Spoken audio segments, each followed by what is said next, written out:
Good evening and welcome to the Monday, September 13th Administrative and Public Works Committee. My name is Councilman Braithwaite. We have a quorum and we are ready to get started. So we'll call this meeting to order.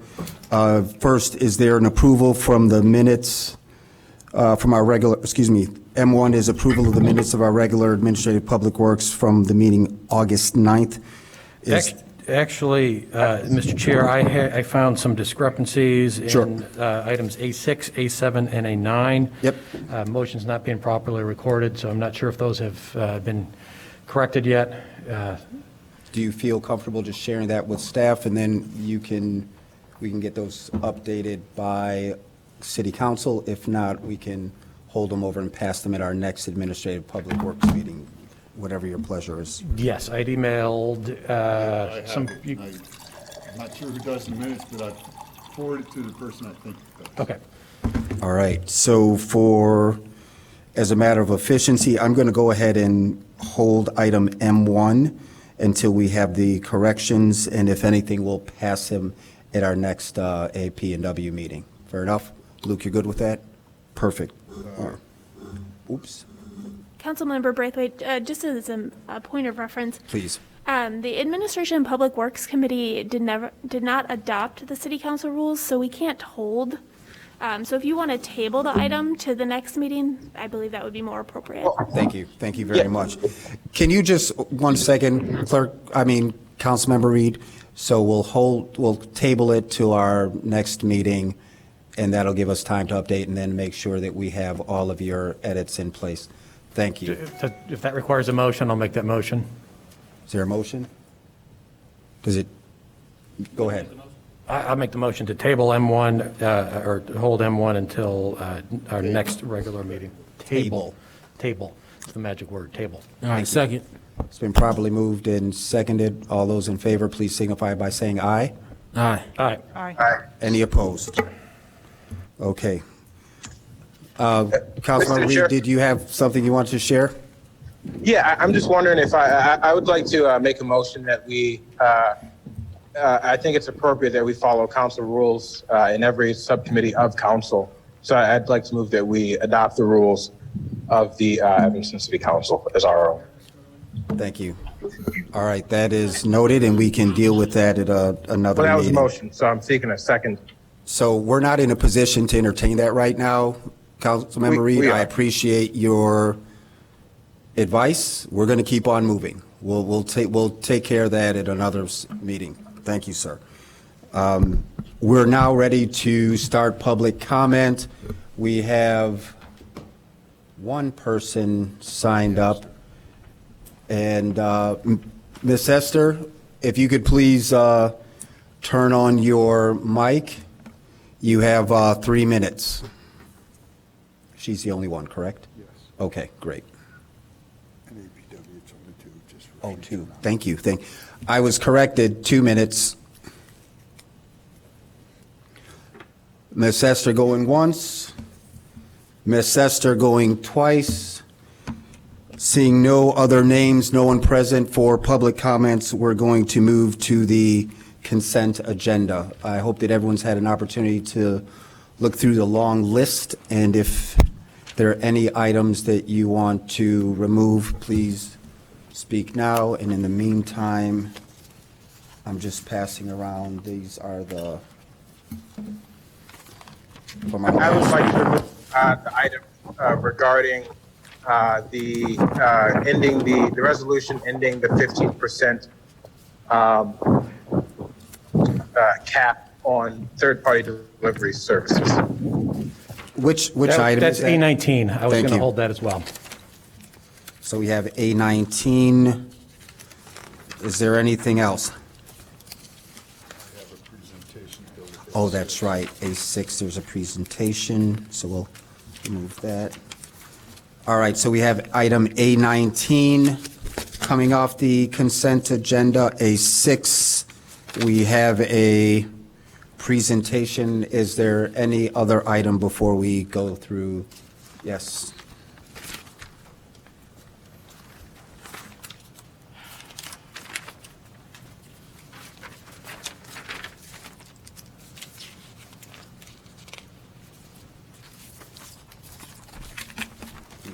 ones that were held over.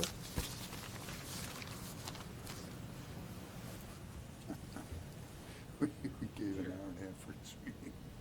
Chair Braithwaite. Yes. Ms. Esther just joined Zoom. While you're going through your agenda, Ms. Esther, thank you so much for joining us. You have 2 minutes to share your comments, and then we'll move forward with our agenda. Good evening, and thank you. You have a long agenda. I will be speaking to A23 through A27, which is referencing the TIP. Thank you. A23, you're removing Ingrid Park, which we are happy to see that park will stay. A24 is the presentation that Councilman Burns did this Thursday in the community, which lacked a lot of information. We didn't have no plan, no site, no information. The ordinance, which starts with A25 on, lists things, but we haven't discussed those. The community haven't discussed those. And here's another time. Back in 2005, you sit there, you moved, the Black people asked, can we talk? And you said no. And you went on about your business, and what happened? We lost a large portion of our residents, the Black community. We hope that you will this time, because some of you knew, that you will take into account that we live over here and we can think and talk and tell you about our community, and that you will sit down with us. We hope that you will not be so arrogant that you will not do that. We need to be included in Ms. Esther, you have process. 10 seconds. I'm going to need you to wrap it up, please, ma'am. And so we need to know where these sites that you are developing and they're going to be. So, All right, and then I do not vote on none of these to go forward, but come back to the community and have a discussion. Thank you, sir. No, thank you very much for your comments. All right. Chair Braithwaite, there's Sue Lobach is also on, if you wanted to allow her to. She just signed up. She just signed up. Sue, you're going to be the last person moving forward. I want to encourage you and anyone else on the line or those that will listen later how important it is to sign up ahead of time, particularly as we have a very long agenda in front of us. Sue, I'm going to give you 1 minute to make your comments, and then we're going to move forward. Thank you for joining us. Sure, thank you. I'm Sue Lolbach. I'm with Connections for the Homeless and Joining Forces for Affordable Housing. I just wanted to comment on the TIF measures that are being put forth tonight, that I'm really in favor of what is in the resolution, very encouraged by the type of TIF that this is. However, also very concerned that while we have had studies and reviews of what we need in the way of affordable housing, there still isn't an affordable housing plan in place. The TIF plan that has been shared is not terribly specific. I would consider it more a list of goals, not an actual plan. And I really encourage the city to take a look at a true planning process that describes what will happen where, how it will happen, how the community will be involved, and what the steps are and what the accountabilities are. I feel like that's really missing. Thank you so much. Sue, thank you so much for your comment and for keeping it brief. That concludes our public comment section. We're next going to move to the consent agenda. I'd also like to pull off, sorry, Alderman Newsom, if you can assist me with the number, but just I have a few questions. regarding the new liquor license classification. I think that was item A19 that we identified already, Councilmember Reed, Okay. and that's been removed. No, the A19. A19 was the third-party delivery fees, i.e. StubHub or Grubhub. A28 is the new L2 liquor license. Thank you. Yes, I'd like that pulled from consent as well. Okay. Councilmember Kelly, you have And your I light. would, I'm sorry, I didn't understand the exchange with Councilmember Reed and you. What were you proposing where you said he couldn't? I just couldn't hear it. Oh, I made a motion to, that this committee follow the rules that are already established and we're all familiar with, the council rules. I think we should, I think it's already apparent that every subcommittee of the council should be following the rules of the council, but just for clarity's sake, I think if we need to adopt it, then I was making a motion to adopt those rules. I'd like to second that. So right now, we are at the consent agenda, and I already made a ruling to say that we'll take that up at a later meeting. Like, we have a whole night ahead of us. No, I And we can- understand. It's not a discussion, it's just we're just So, adopting the Councilmember rules. Reed, I'm just going to ask for a little bit of leniency here. Corporation Counsel, did you want to share something, and then we'll move forward? Yes, thank you, Chair Braithwaite. I just wanted to mention that that is not on the agenda, so I don't want to be in violation of the Open Meetings Act by Right. taking that up here tonight. That's not an Open Meetings Act issue. And so we can move forward, and I'm only going to say it one more time, like, we're moving forward. And so we're at the consent agenda.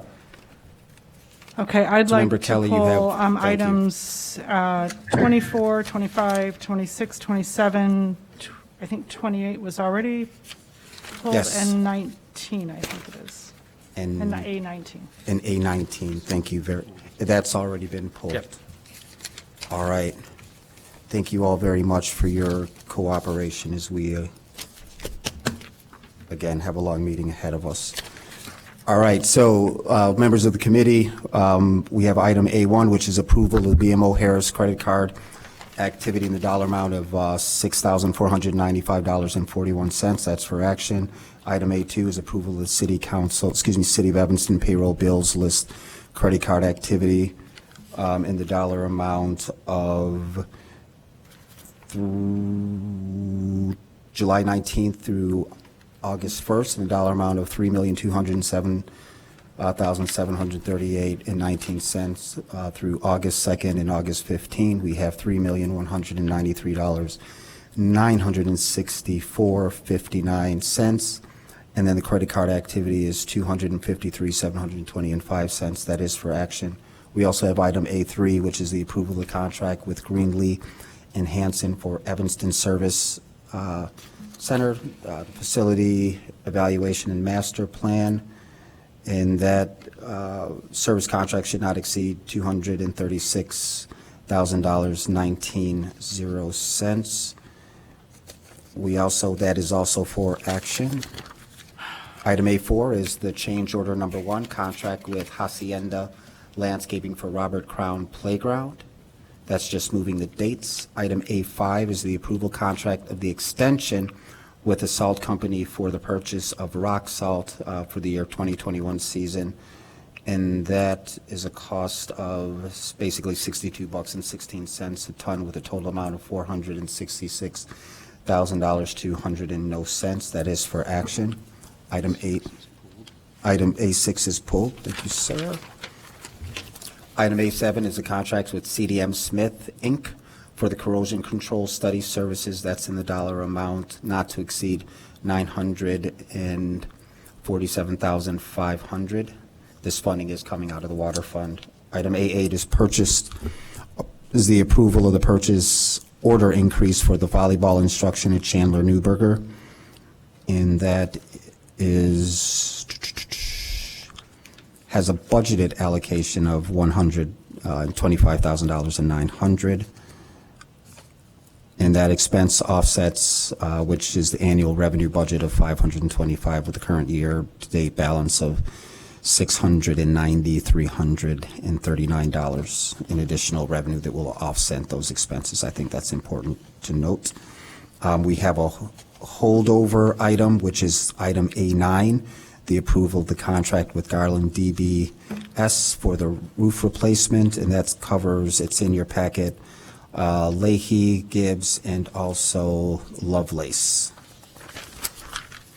The other item that was held over from our last meeting is item A10, approval of the contract award with Capital Cement for the alley improvement projects, and that is in the dollar amount of $419,110 of a special assessment fund.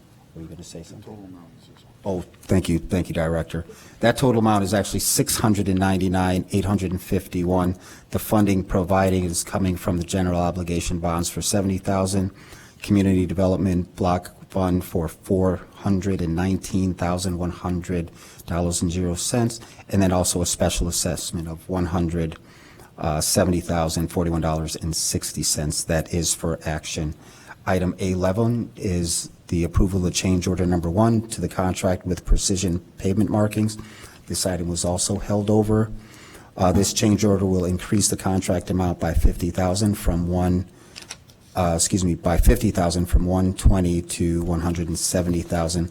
Funding for this work will come from the Capital Improvement Fund and General Obligation Bond, and this is for action. Item 812 is change order number 2, the contract with Terra Engineering for McCullough Park renovations, and that's in the dollar amount. This change order will increase the project cost by $2,880 from $93,169 to $96,049, and that is also coming from our general obligation bonds. Item 813 is approval of the contract with Garland doing business DBS for the Civic Center roof and gutter assessment. That is not to exceed $200,000. And I don't know where Hitesh is, so I'll let you know. There was a waiver request for this company for what seems to be simple gutter work, although the material is different. I'm not going to hold it up right now, but I do want a written memo from Hitesh himself to explain why we granted this waiver. So that means that there's no business of color in Evanston, women-owned business that can perform this, and I'm going to call BS on that. So I'm expecting that memo by the next meeting. Thank you. All right, item A4 is approval of the change order number 1, this contract with Chrissy Weber and Company for landscaping maintenance at Crown. The change order will increase the contract by $31,912.13 from $110,430 to $142,642.13. Item A15 is approval of change order number 1 to the agreement with AECOM Technical Services, Inc. for the Water Utility Continuity Operations Plan. And, that change order will increase the contract amount by $42,202 from $119,906 to $162,108. That is for action. Item A16 is change order number 3, the agreement of the Patrick Engineering, Inc. for the Main Street Improvements Project. Staff is recommending City Council authorize that in the dollar amount, this will increase the overall contract from $1,012,997 to $1,198,597. No sense. Okay. The next item is A17. That's a 3-year sole source renewal with Google Workspace Enterprise Plus. It's a licensing agreement. The total cost of that purchase will be $545,792. Year 1 is, it's all this information is in your packet. It's $136,448. Year 2 is $185,664, and then the final year is $223,680. All of that is in your memo. Item 18 is Resolution 83-R21, authorizing the city manager to sign the first amendment to the service agreement with North Shore Towing. that is for action. And then item A19 has been removed from the consent agenda. The next item is A20, Resolution 86-R-21, approving the extended hours of alcohol service on October 16th for the Levy Premium Food Services, a one-day liquor license. Next up is item A21, Resolution 85-R-21, a resolution in support of the City of Evanston and District 65 Safe School Routes Program. Let me see if there's anything worth reading. Staff will submit the application for $312,500, of which 80% of that will be paid by the grant if approved, and the remaining $62,000 will be paid through the City of Evanston's funding, with the local share to come from the Capital Improvement Program. Item A12 is Resolution 82 pardon me? Thank you, sir. Item A22 is Resolution 82-R-21, contract with Hoffman House Catering for the senior meal programs, and that's not to exceed the dollar amount of $43,758.00. The average cost per meal is $5.12 on that. The rest of the information is in your packet. Item A23 is Resolution 87-R21, authorizing the separation of Ingram Park into a distinct tax parcel and removal from the proposed 5/5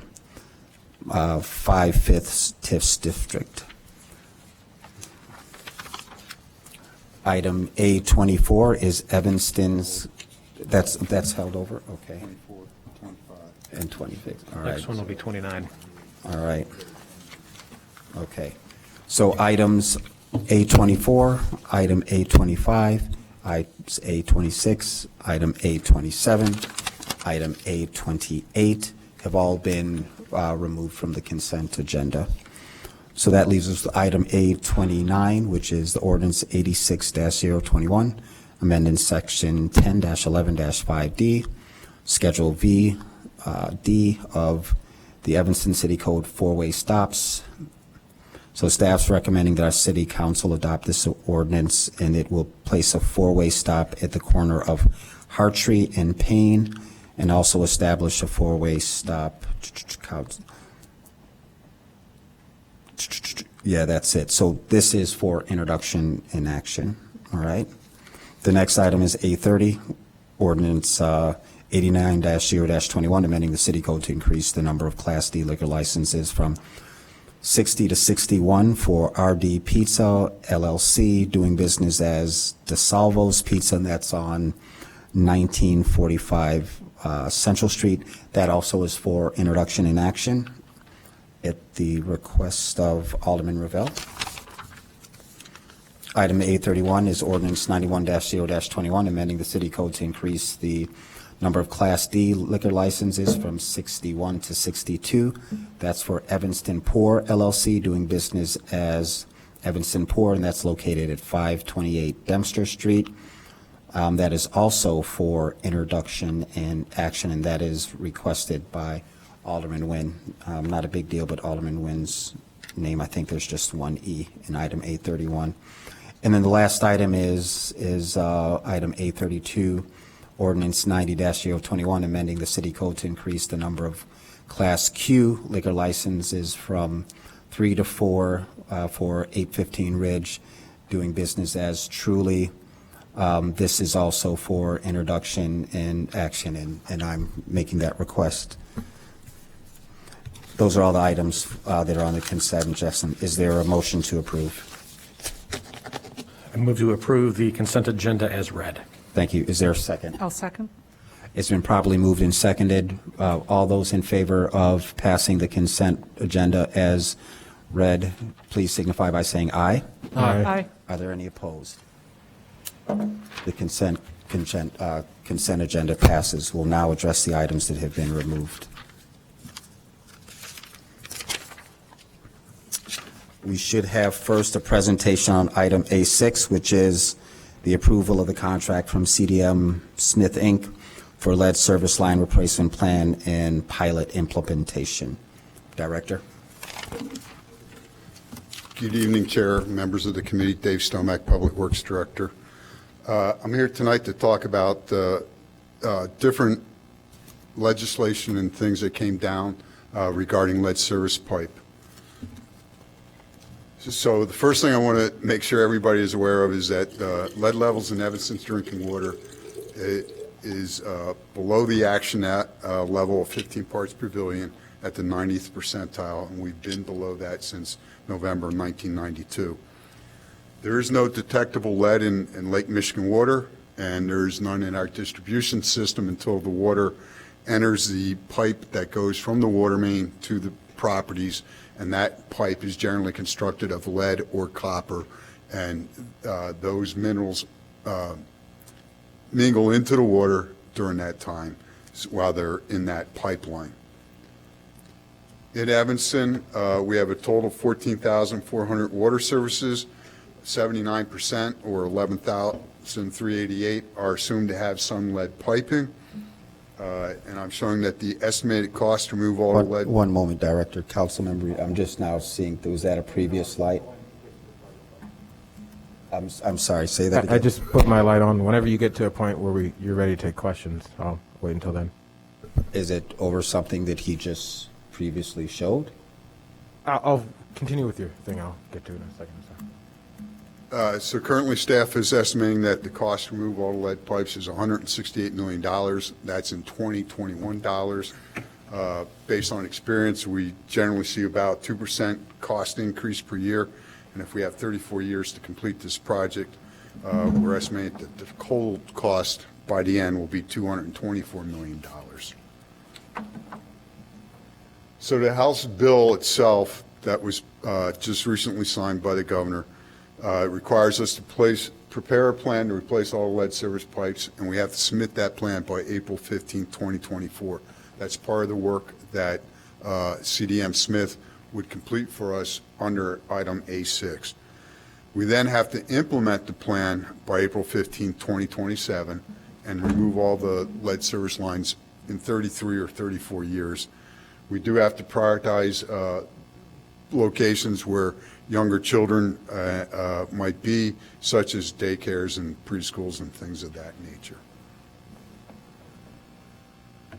The bill also indicates that we should have a good faith effort to use contractors for 20% of the total contract work, with 11% to minority-owned businesses, 7% to women-owned businesses, and 2% to businesses with persons with disabilities. The law also states that for the purpose of the Prevailing Wage Act, if we receive funding by the state, we would have to adhere to the Prevailing Wage Act to hire the contractors to do the work. And the bill also specifically indicate that we cannot pass these charges on to wholesale water customers. It does encourage us to divide the project in a variety of different sizes to make it feasible for smaller contract firms to be able to bid on projects. So if we have 200 water services to replace, maybe we'll bid 25 out in one bid package, 75 in another, and then the rest in a third different contract to get a variety of different contractors involved. The state at some point will create a low-income assistance policy and program. There's LEHEAP, which is Low-Income Housing Energy Assistance Program. They're calling this one LEWAP, Low-Income Housing Water Assistance Program. They have actually started that, but the funding isn't there yet, and the rules and ways that would be rolled out is not 100% clarified at this point in time. The state will create a lead service line replacement fund, although at this time there is no money to distribute through that fund. And then contractors working for the water suppliers will be held harmless for damage to property to the extent allowed by law. All those are incorporated into the bill. And then the last big items I want to bring up, that as of January 1st, 2022, when replacing water main, the supplier must replace the lead service line to the water meter unless the property owner refuses to grant access to the property. And it also indicates that emergency repair of lead service lines requires the entire replacement of the water service line preferably right at the time. If it's nice weather out, it's within 30 days. If it's inclement weather, it's within 120 days. Again, unless the property owner refuses access to the property. If they refuse access, there's supposed to be a waiver that they have to sign. That's supposed to be given to us by the state. To my knowledge, that waiver has not been crafted yet. So even though it's supposed to be in law, I'm not sure that we can do it. I just put this slide up so that everybody understands the division of ownership of the water services. So in Evanston, by city code, the city is responsible for the water service from the water main to the shutoff valve that's generally located in the parkway, and then the property owner is responsible for the water service from that shutoff valve in the parkway to their water meter. This law requires the water supplier to replace the entire length of that water service without that recognizing that division of whose it is. So we'll have to do that. And then this is a fairly... What implications does that have on homeowner cost? That's probably worth slowing down and repeating for anyone that's going to listen. Director, and then Councilmember Newsma had a question statement to add to that. So it is staff's opinion that we will not charge homeowners to replace their lead service line, that the city will be absorbing the cost to do that work. The whole thing? The Whole thing. That's right, as long as the homeowner allows us in. Now, I don't want to say it's not going to cost the home, we're not going to invoice the homeowner right at that point in time, but some way there has to be funding for that. And I have a slide coming up talking about the different funding options that staff foresees for right now. And Director, can I ask a real quick question? Is there also, so you're saying lead pipes, we also know that they're clay pipes. I don't know if there are any other different materials. For water services, there's not clay pipe for water services. Oh, thank you for that. Water services are generally either lead, the vast majority of them in Evanston are lead. The newer ones are constructed of copper, although there is some galvanized steel out there as well. Okay. So. You made the distinction. Thank you for the clarification. And then the clay pipe is the orange sewer service line that's generally directly below the water service.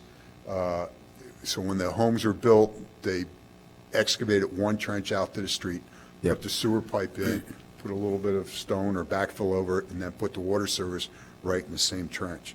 So that could have implications on us as well, because you're supposed to separate the water service from the sewer service by either 18 inches, and we don't have that vertical distance separation, or they have to be 10 feet horizontally.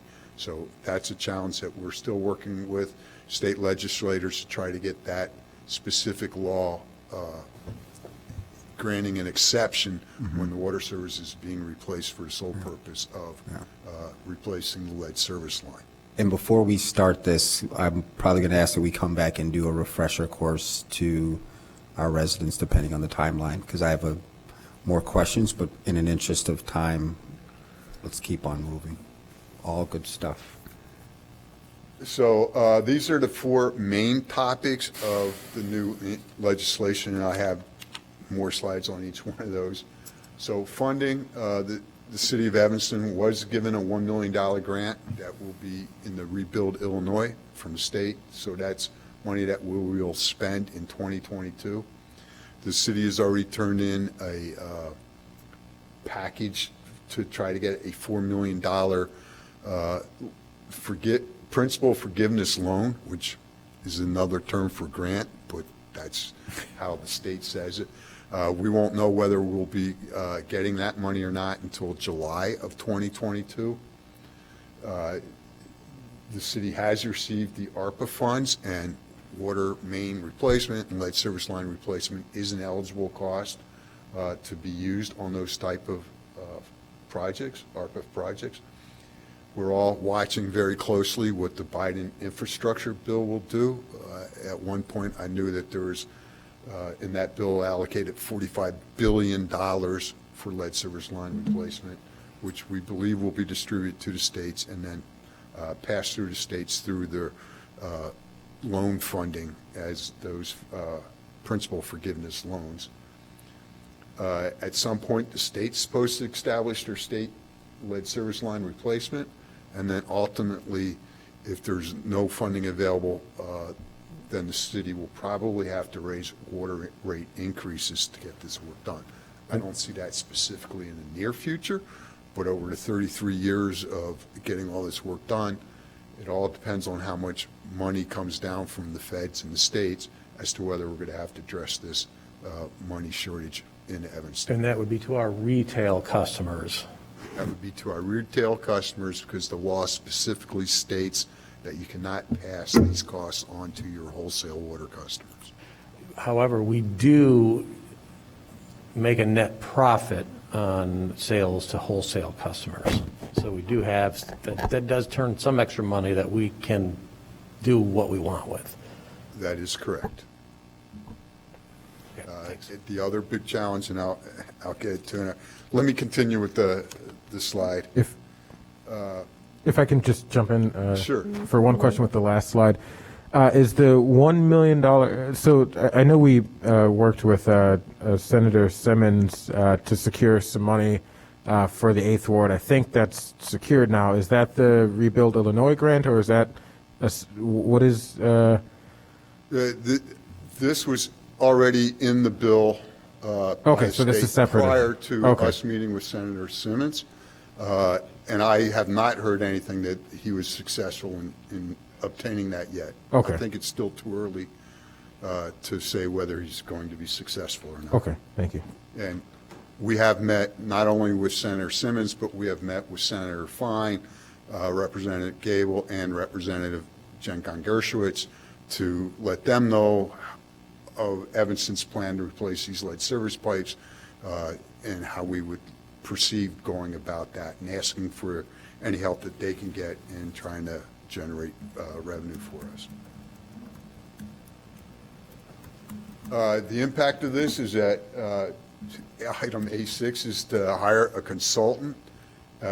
What they will do under that consultant, under that project, is in 2022, we're going to replace water main, and by this law, we have to replace lead service lines that are connected to the water mains that we replace. So in-house staff has been designing the water mains replacement for us, but we don't have the time or the staffing to go to every home. I believe it's about 190 homes that will be impacted by this work. Get inside, go to the homes, see if they want to participate, or they're going to not let us into their homes, which means that they're out, and then sign off on those forms, and then get pictures of where their water meter is, and then try to include that into our specs so that the contractor working on the work has some knowledge of what he's going to be getting into when he goes into the home. And we think that is the best way of getting the best prices to do this work. So that's a second item that they will do. They're also going to help design partial lead service line replacements. So as I indicated earlier, I think there's almost 7,000 partial lead service lines that exist in Evanston from when we have, there's 3,300 partial lead service lines in Evanston that were created because we've already replaced the water main and ran copper to the shutoff valve in the Parkway. Now we have to go from the Parkway into the home. We want to prioritize those based on the law where children might be, but then after that in the census block that have the low income status area where we already replaced the water main. So that's kind of our goal on where we would do that. Additionally, they will standardize some specific details about how this work should be done. This consultant is already working in Newark doing a very similar project, and they do not have the engineer going into each home to inspect it first. They just set up the standards and then make it the contractor's responsibility to meet with the homeowner and find out how it's going. We think Evanston's going to need a lot of hand-holding for the first couple of projects as it becomes more familiar, and that's why we're recommending the consultant do this extra effort as we're starting the program out. In staff's opinion, some code modifications are needed. We currently have Title VII, Chapter 12, 4-3 that requires the replacement are of iron or steel service pipe when repairs or major renovations are required. We think the code modification is needed to include lead pipe with that as well. And then in 71242, we already have our voluntary lead line replacement program codified, as well as our program for when water mains are replaced, where we offer loans and or grants. Since we're not going to be offering those loans or grants anymore, the city will be paying for this. We believe that an amendment is necessary to remove that language from the city code. And then one thing that I would like some direction from the city council on, as we replace water main and somebody refuses us access into their home to replace the lead service line from there, it would be my opinion that they don't want to do it because they don't want us into their home, because their home is all fixed up, or for whatever reason, they just don't want us access. But in my opinion, we should require, if and when they sell their property, at that time the house would be empty.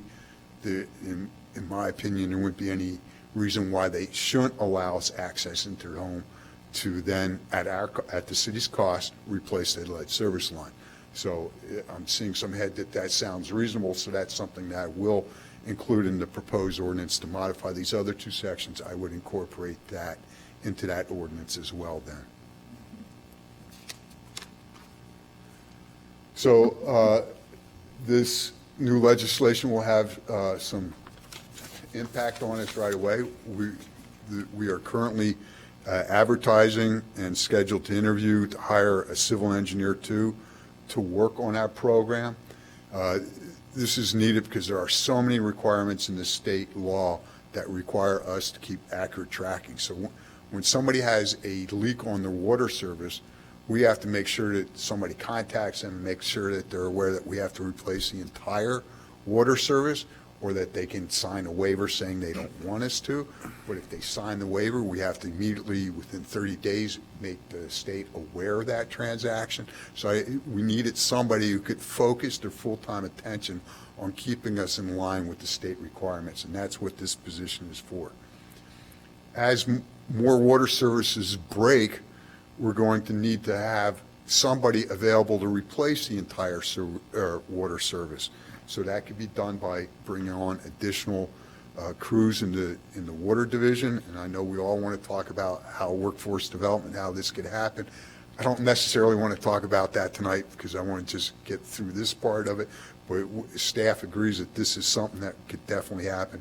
And then alternatively, we could pre-qualify plumbers based on their skill to be able to do this. And maybe we have 3 or 4 plumbers pre-qualified, hopefully Evanston plumbers, that we can then say, all right, this property needs their service repaired. The 3 or 4 pre-qualified plumbers go out, give us a price to do that work, and then the low bidder is the one that we would give that project to. So that's what we're hoping for right now. We think that that would be the best way to go. I want to emphasize that Evanston needs to continue to replace its water mains, which then requires us to replace the lead service lines connected to it. We have over 50, close to 55% of our water main is 80 years or older.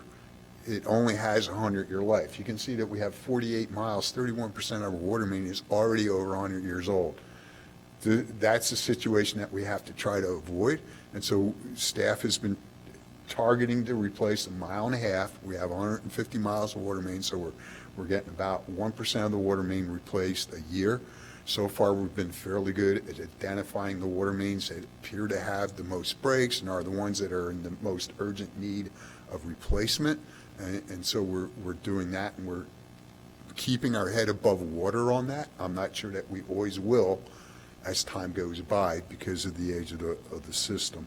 So to me, it's very critical that we keep replacing the water main and therefore the lead services that are connected to it. In addition to the House bill that got passed, at the federal level, they passed new lead and copper rule, and they call it the lead and copper rule revisions. Similar to the House bill, they require a lead service line inventory, which you have to post up, and Evanston's been doing that for a long time. They modify the way in which you collect samples. Right now, they require you to have the water sit overnight for 10 hours without any water service, and then fill up your first liter bottle, and then that's the one that you test. Well, they found out that the highest lead concentration is probably in the 4th or 5th liter draw. So they modify the law that says that you now have to do your sample on the 5th liter drawn. So our residents that help us with this, in the past, they've just, didn't use water overnight and filled up the 1st liter. Well, now we're going to have to give them 5 liters, that they're going to fill up 5 liters, and then we test lead in that 5th liter. So you're really getting the water that was sitting in the lead pipe, not the water that was sitting in your house. Mm-hmm. So that's what that difference is. And unlike the state law, they didn't mandate lead service line replacement unless you exceeded the action level, which has happened. Obviously, everybody's aware of Flint, but it has happened in Newark, New Jersey, and in Washington, D.C. as well. Those communities are under a decree to get their lead service lines replaced. So that's taken place. And then additionally, the states put another requirement on us to do a corrosion control study to determine the optimal corrosion control treatment for our distribution system. So that's what item A7 is about. They're going to evaluate our current corrosion control practices in comparison to different types of corrosion inhibitors to achieve optimization. We'll be studying the lead and copper and other water quality data, and to develop a plan to help Evanston achieve the optimal corrosion control. So we're going to be adjusting pH, we're going to be adding a different type of corrosion inhibitor, we're going to be doing all these different things and running it through some lead pipe that we're going to harvest from the ground and study this. One of the reasons that we selected the consultant that we did is that they have done this similar type of work for other municipalities in Illinois that are on Lake Michigan that have a very similar treatment process. So we're hoping we can limit the number of different samples that we have to run based on the information that they've already obtained. We don't know that for fact until they're on board, and then they ask the IEPA to accept the data from the other municipalities. So what we're awarding includes the full cost, but we're hoping that there will be cost savings if we can reduce the number of testing that we have to do. And then this is just a photo, kind of what it will look like, where you set up these pipes and you run different type of treatment through the different types of lead pipes. You take samples, you analyze it, you find out what was the best way to go. So that's the discussion on A7, A6, and A7. I'm hoping that at the next council meeting, I'll be able to do a presentation to talk about the water fund itself and where we are and where we think we have to go. So I don't want to take any more time talking about that tonight. So I appreciate your taking time to listen to this, and I don't know if there's any questions at this point. No, thank you. Just some quick ones. How much do we have a sense of how much funding we'll get from the federal infrastructure bill? Any sense at all? The last time I heard it was $45 billion, which will be then divided amongst all the states. So, okay.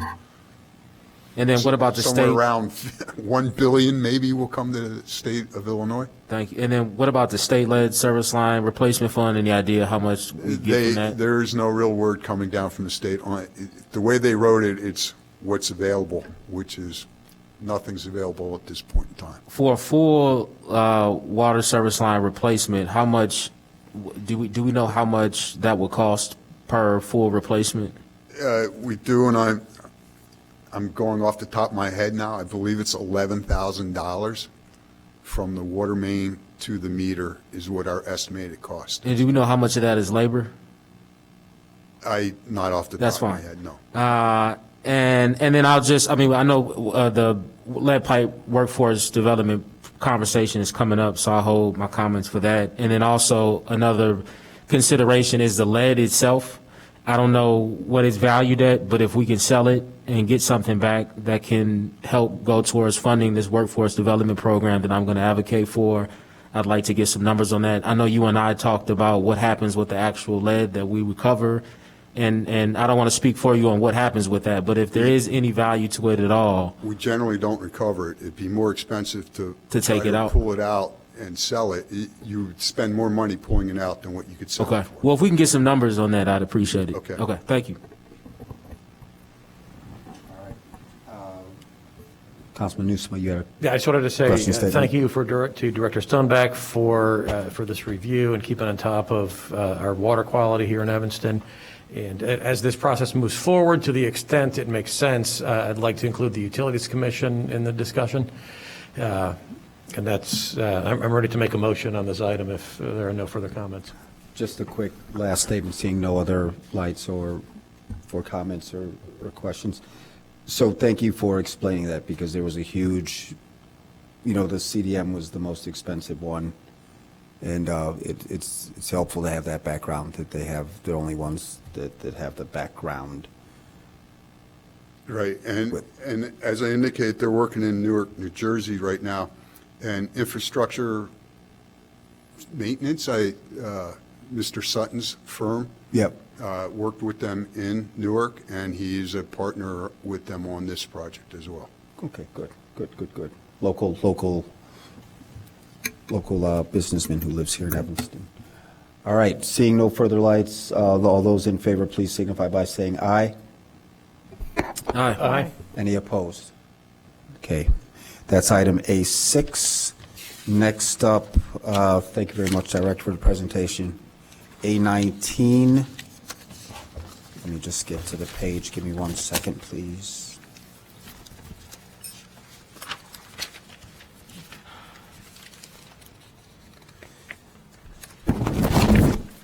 Is there It was someone who'd like to 8:13. move A19, please?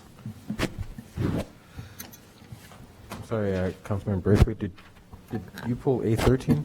1 second. I didn't have that marked. And we already approved that on the Okay, consent agenda. I thought you pulled it, that's all. No, I made a comment to Hitesh. I didn't want to slow it down. Thank you, Councilman Reed. Item A19, is there a motion somebody want to move that so we can talk about it? I'll move for the purposes of discussion, but it's my preference that we not pass this tonight. Yeah. So I'll then make that motion. we don't need to move it. It's been pulled, so let's go ahead and move it, and then we can kill it on the floor. And it doesn't have to pass Fine. out. I'm going to Thank you. suggest holding it to a date certain. I'll propose October 13th. If my colleagues who also wanted to hold this have something similar in mind. So I wanted to, Table. I was originally going to hold it, but I guess that's not. Just real available. quick, for the sake of time, why are we holding it to a date certain instead of voting on it? That's what I'm saying. We should just vote on it and then have it come back fresh.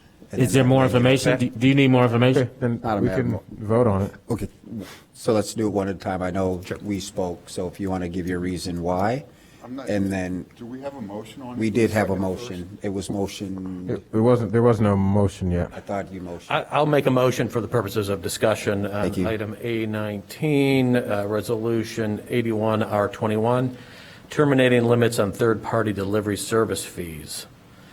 Is there a second? And if there's no second, then it dies. All right, seeing no second, item A19 does not have enough votes, so it's dead on the floor. Next, we have item, thank you all for your patience with that. I do have one question about this. I'm curious how this got on the agenda. I didn't see this go through the referrals committee. It just, Can we, I Sure. mean, I don't have the information to deal with that right now, but that's noted. And I think you should take it up with the referrals committee. But, Chair Braithwaite, you approved it on the agenda, right? I mean, it's a little confusing. I'm a little confused about the Right. agenda and how. So I think I understand where you're going with it. It's a whole, probably larger discussion we started at rules. rather than take up time this evening, we can address that at a later date. It's noted. All right, item A24, is there a motion?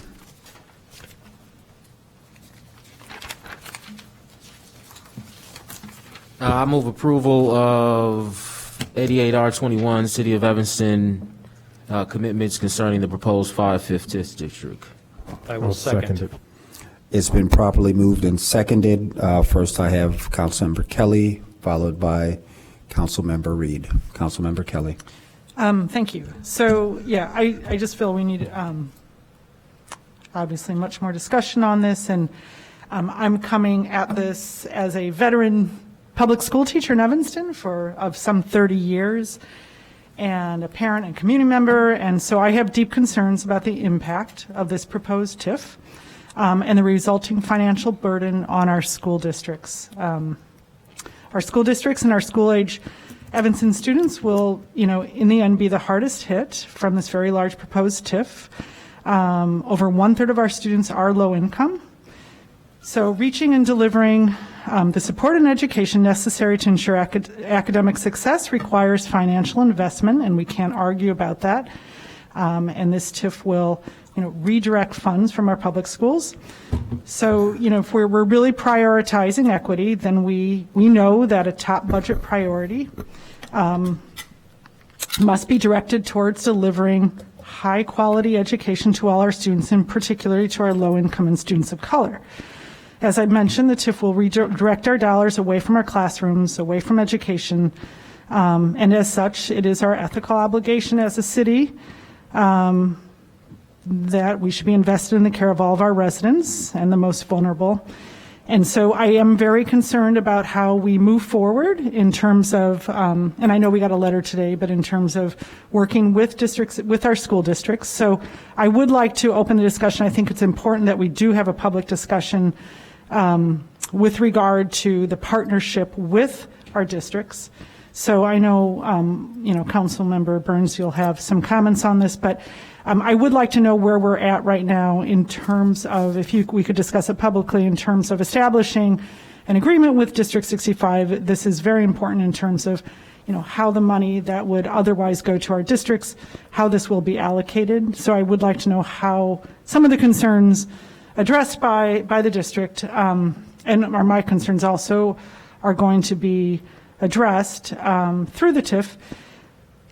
How we're going to, I'd like to hear some explicit description of how the TIF will address concerns around economic and racial demographics of the Fifth Ward, about affordable housing for families, and especially about, tax burden relief for current homeowners that would be threatened through higher taxes. So I'd like all this addressed, because that is one of the central issues with TIFs is the transparency issue. When a TIF is explicitly directed to a single project, that's when it works best, because you know exactly what it's going to. In this case, it's incredibly broad. So again, I'm coming at this, I'm a public school teacher of 30 years. I have deep concerns about this, so I want to open up that discussion. Okay. And again, we did get a letter. So I would like to know where we are in terms of Councilmember Burns. You could talk a little bit about, in terms of establishing a partnership with both districts, agreements as to what all of us can expect as a benefit and commitment through the TIF process, since we're all, the cities, public services, the school districts will be impacted. Sure. Next up, we have Councilmember Reed. He's going to hold until I make a quick comment. So is Paul Zalmazak or Hitesh here? I would just sit in interest, and I think those are a lot of questions. I would be direct to say, if you're asking the questions to be more specific. Okay, right, to be more specific, because this has been a series of meetings that we don't have the time to rehash. Well, isn't this one of the venues that we're discussing? Well, absolutely, and we're also going to move this to City Council, I would assume, by the conversations that have been placed. So I guess I'm going to make a statement that we can have this discussion in a truncated fashion, but to try to recreate the series of meetings where all your questions were asking would be very Well, difficult in this I guess I'm setting. focused right now on partnerships with the school districts and ensuring, concerns around the financial burden and the impacts on our school districts as a result of the financial burdens created through TIF. So I So just, are and we you- also all received a letter, so I'd like to I think we should have this discussion. Right. So before we put the questions to the floor, I just want I'm asking for clarification. So you're asking, I'm asking, but I'm also commenting on, I'm also expressing my concerns, just. So let's And I'd make that also like to know where distinction. we're at in terms of, whether it's an intergovernmental agreement with District 65. I mean, I'm concerned that we shouldn't proceed without working collaboratively with both districts. So I'm asking where we're at this point in terms of any sort of, I don't know, intergovernmental. So I'm happy to have the conversation at council, yeah, perfect. Yeah. Okay. if we want to move it there. And But there's answers for all questions, for sure, but Yeah. we can have that at council. You want to do that? Okay. if that's your, so I'm, I'm fine with that. right, and some of the questions, obviously, and just, again, just seeking clarification, there's no action being taken from this committee, so to ask somebody to respond to those questions when it hasn't even been passed, it doesn't No, make it's sense. important to have these discussions before it passes. That's the whole point, that we're having these public discussions now. So I think the more of them that we have, the healthier in terms of moving forward with such I a huge understand you. project. And I don't think we should, be looking. I understand your questions, and maybe we can formulate some responses between now and our city council meeting, just so we're being efficient with time. Burns, I was just going to Burns, did you say, wanna there, just as comment? a bite size, I mean, there have been revenue sharing discussions that have been already discussed with this council. That's been in previous packets. It's in the ordinance itself. Provisions where if the school age population increases, for an example, there can be revenue that the districts receive. There's also been conversations about if I think it's if a property is sold, I want to say it was tied to the Civic Center, that a portion of that revenue could also go to the districts. And then, as you mentioned, there is an IGA, an intergovernmental agreement that our legal department is working on with their legal department, and that discussion was started from a meeting that I initiated after the TIF public forum. I was unclear on how involved the board leadership and the board members were for each respective school district. So I convened a meeting where we could get input and feedback that we could include in an IGA or some document. Our economic development manager, Paul Zamzak, was the one, in fact, that recommended an IGA to try to structure this negotiation or discussion between the city and the district. And again, there's many more details that I can share, Tesh can share, Paul can share, but for the sake of time, we could, see if there's any support to move it to council and dig a little deeper there. Okay. Seeing no more lights for I can just- discussion on this item, we'll go ahead and call the roll on item A24. Is there, I'm sorry. Director? I've been seeking. Okay, I thought you were going to hold your comments. Yeah, Councilmember Reed? I am willing to hold my comments until council, so I'll just because of that vote to move this forward to council. But I will just say that I've heard it over and over again. Committees is where the work is done. I think getting answers to questions that Councilmember Kelly has is totally appropriate to happen here at the committee before it goes to council. And so I hope in the future we can make sure that happens. We'll go ahead and call the vote. Councilmember Kelly, No. Councilmember Nusma, Aye. Councilmember Braithwaite, Aye. Councilmember Burns, All right. Councilmember Reed. Aye. All right, the vote passes 4-2-1. I'm going to make a silly assumption that item 25, item 26, item 27 will be similar comments? If not, we can move them all at the same time or take them one at a time. Happy to move them all. So I move items 825, 826, and 827. Second. All right. It's been properly moved and seconded. Item 825, ordinance 6525-021, approving the tax increment redevelopment plan and project for the 5/5 project area. Number 9, that is for introduction. Item 826, ordinance 66-0-21, designating the 5/5 redevelopment project area pursuant to the Tax Increment Allocation Redevelopment Act is for introduction. Item A27, ordinance 67-21, adopting the tax increment allocation financing for the fifth redevelopment project area. That's also for introduction. Director, can you please call the roll? Councilmember Kelly. No. Councilmember Nusma. Aye. Councilmember Braithwaite. Aye. Councilmember Burns. Aye. Councilmember Reed. Aye. All right. Those items, items A24, item A25, A26, A27 will move forward to City Council. In response to Councilmember Reed, again, all of these areas have been discussed at length at community meetings. We're now at AP&W. I would agree that items before us, the work does take place in the committee level. This is for introduction. I don't know how to boil a series, months of meetings into 1 hour as we move forward into the night.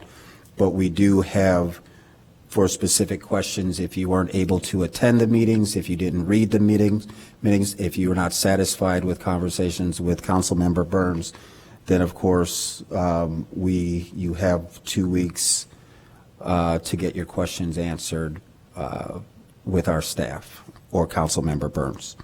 All right, the last item before us is item A28. Is there a motion? I'll move item 828, which is ordinance 85021, to amend our liquor code, our city code, section 3-4-6, to add an L2 liquor license classification. Second. It's been moved and seconded. Councilmember Nusma, if you could just give me one quick second. I see Member Kelly has a question. Sure. And then I need to go to it's the fee scale, Alex, that I'm going to have a question about on that item.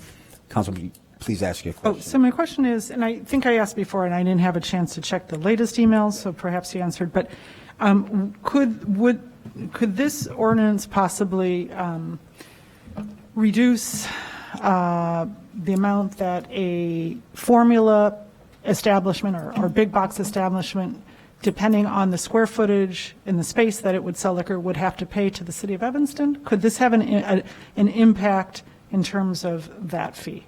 I have clarified in subsequent discussions with Deputy City Attorney Brian George that the square footage requirements do in fact apply to the store itself, not to the area. Not just the liquor section, but to the entire store. And so the class that we are creating here imposes the 2,000 square foot limit on the store size. The entire store. And the big box, corporate entities that you are rightly concerned about tend to be significantly larger than that. For reference, the CVS on Central Street is approximately 22,000 square feet. The CVS on Sherman is about 10,000 square feet, plus or minus. Okay. I'm just Google Earthing the measurements. By point of comparison, Village Farm Stand, which is the business in my ward initiating this request, is 1,000 square feet. Okay. C&W Market on Church and Dodge is about 1,400 square feet. So if there is a little micro Walgreens, then yes, they could apply under this ordinance, but. Understood. I know there was some confusion before about whether it was the area within the store or so thank you for clarifying. Thank you very much for your question. Councilmember Reed? Yeah, I wanted just more clarification on this. I'm happy to support it. I actually have a business in my ward that I'm thinking is just about 2,000 square feet, maybe smaller. It's a small kind of corner store deal there, so I imagine it fits within this. And so I'm supportive of this. They're looking for a liquor license. Can you just highlight, Alderman Usma,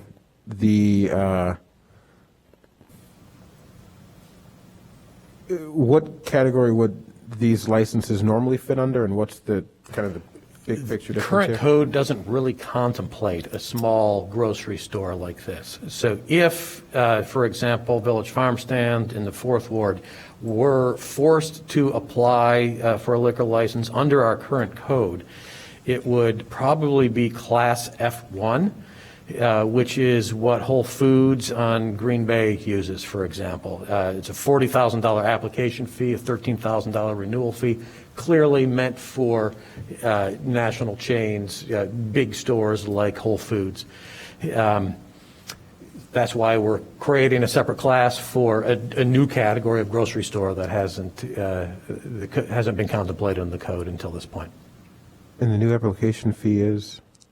We're proposing a $2,000 application fee, $2,000 renewal, which is reasonable compared to other communities, still on the high side, but much easier for a small mom and pop operation to bite off. Why are we, you say it's reasonable, but it's still high compared to some other communities. Mm-hmm. What is the thought of going higher than other communities? If you look at our liquor code kind of across the board, we are way higher than other communities. In this case, we're only a little bit higher than other communities, so I would look at this as a step in the right direction. If we want to review our entire paradigm at some future point, we certainly can.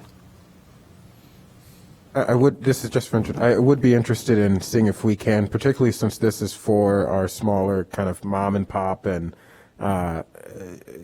what would be more traditionally local owned stores, if we can get that at parity with other places. I can run through a list real quick here if you want. What page was that? This is in an email that you should have received that's earlier right. today. So Okay. Wilmette, based on the research of my intern, a store of this type applying in Wilmette would pay about $1,500, Skokie $600, Glenview $2,400, Morton Grove $2,500, Lincolnwood $1,500, Chicago $2,200, Oak Park $1,500, Glencoe $1,000, Kenilworth $2,000, Winnetka $500 or $750, depending on which category they went into. So we're in the ballpark here. We're not cheap, but we're not the most expensive either. Certainly. Thank you. Thank you. Seeing no further lights for discussion, item A28, that's for introduction, ordinance 85-0-21, amending the city code section 3-4-6 to add an L2 liquor license classification for introduction. All those in favor, please signify by saying aye. Aye. Any opposed? All right, this moves forward to city council. Oh, I'm sorry. It's listed as for introduction. So is it? This one was for introduction. For introduction, You said it moves forward to city council. So is it? just like everything else. That's usually listed as for action. Okay. You're right. Next on our agenda,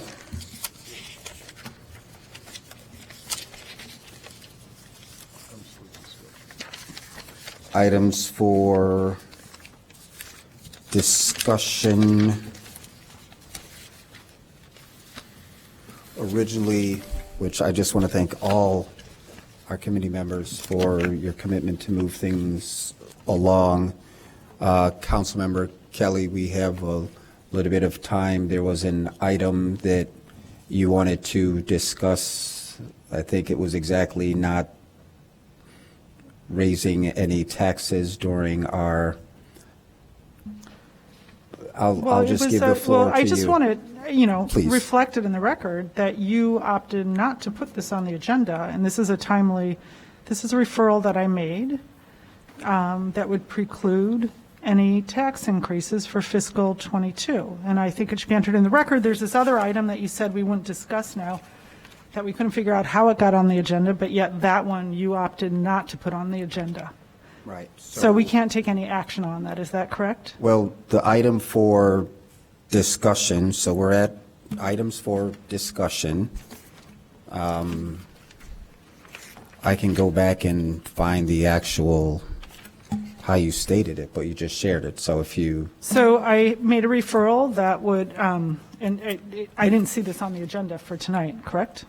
well, that is correct. And if you notice that we actually changed the time, just given the lengthy discussion, and our committee was extremely efficient in getting through the items. So I didn't receive any further direction, and I did say, let's talk about it. And I put did. that documented in an email. And I did so- approach you and about talking about it, and you did not follow up. And I do think this should have been on the agenda, and for whatever reason, you opted not to have it placed So on the we agenda. have the time now. Is it your Right. It won't be desire f- to put it in Certainly. writing, then? It so is you in don't writing wanna- already. It went to the referral committee. We're chasing our tail now. So the question for you is, we have about 15 minutes, which would give us enough time. Absolutely. So I have made a referral, I don't have it in front of me now, but asking that we not increase taxes for fiscal '22. And I don't know that it needs, our city is burdened. We are one of the top cities in terms of tax burden. And I think that it's time that we exercise, budgetary discipline. And I think for next year, I would like to see us state in no uncertain terms that we will not increase taxes next year. We are in a good position this year to do that, and I'm asking that my colleagues support this so that residents can rest assured that next year they will not see see a tax increase, Thank you. property Are tax there any other increase. comments on this item for our staff or this committee? Just an item for discussion. That was the referral. Yep. So your comments are noted. The amount of our taxes have had a negative impact on the diversity of our city. We all know that. Our city has been changing the profile of our city year after year for as far back as just about anybody can see. I'm not referring to assessment values, but our taxes have increased. So I'm asking that this year we commit as a city council that we assure our residents that next year we will not see a property tax increase for fiscal '22. Thank you. Councilmember Reed? I think I support that measure as well. And I don't know if we need a motion to, Councilmember Braithwaite, are you saying that this will appear on our next agenda, or should we make a motion to request that this appear on our next agenda? So the request was for discussion, and I'm not sure what it is that you're asking in terms of taking a vote on an item that is. I think we'd like assurance that it will in fact appear on the agenda, Chair Braithwaite. So you want to discuss it again at our next meeting? Well, we can't take action on it now, correct? Well, there's nothing to take action on a discussion item. I'm a little confused. I'm sorry. Right, so we're asking that it be placed for action at the next. So if I can chime in, the request isn't just that Councilmember Kelly get to say from the dais, hey, I don't want to see taxes increase next year. The request is that we actually formulate a motion that we vote on that says, it's a resolution that says we will not vote to increase property taxes in the fiscal year 2022. That's the action that is being sought. Okay. So the question is, are you agreeing that that will appear on the next agenda? So we're having a discussion item, Councilmember Reed and Kelly, and I would have to be honest, in the few years that I've served on council,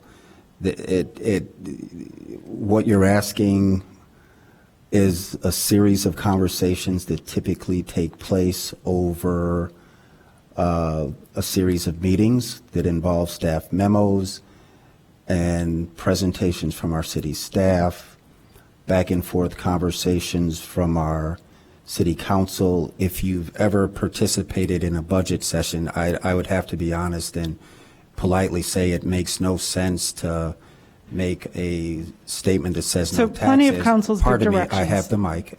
Pardon me. It's really difficult for me to sit here at the beginning of September to start drafting a statement or anything that we can vote on before even having the presentations, before you, any one of us have public discussions. So I note the conversation. I think all of us who sit here and pay taxes, as I do and many of you do, would want to make sure that we don't raise our property taxes. I agree to that 100%.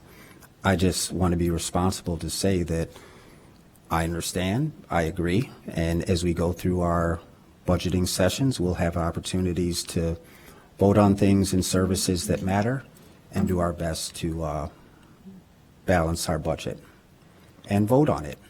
Right, so we would like that opportunity to vote on it, and it's better that this is done earlier, that these discussions and actions take place earlier so that we can give staff time to understand what we are asking of them, and not the last minute.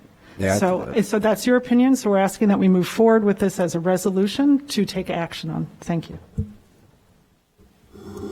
Councilmember Nusma? I'll weigh in as well and echo everyone's sentiment that I don't like paying taxes. I don't want to pay more taxes. That's right. I'd rather pay less taxes.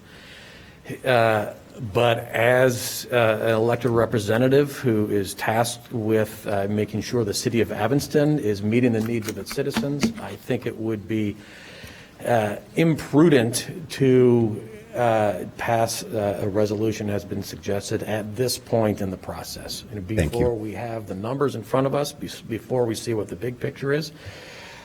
Having said that, that is not a pledge to raise taxes in any way, shape, or form. I'm committed to not raising taxes, but I don't think it's prudent to force ourselves into a corner. And I'm looking forward to having the discussions over the budget cycle as to how we can best and most efficiently spend and invest taxpayer money so that we will not have to raise taxes, hopefully. And I would vote against an ordinance that binds our hands too early in the process. And seeing that there's no vote in front of us, thank you for your comments. Councilmember Reed, you'll be the last one for the night, and then we'll move to adjourn at 6. Thank you, sir. Are we done with this discussion? I have one just question to raise that isn't about this discussion, so I don't know if Councilmember Kelly had anything else to say. I just want to say it is our responsibility as elected officials to give direction in terms of tax increases and not and so we should all be studying the budget, and I have been studying the budget, and based on what I can see, we are in a very sound position to make that recommendation and to give that direction out of respect and in response to the needs and interests of our constituents. Thank you. Thank you for your comments. All right. Yeah.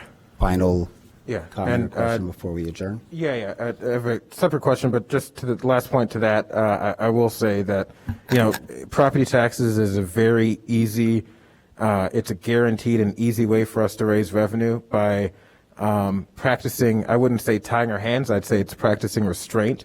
It forces some creativity in how we generate revenue when we don't go to the easiest, guaranteed way to generate revenue. I do have one question about the agenda, just to get clarity.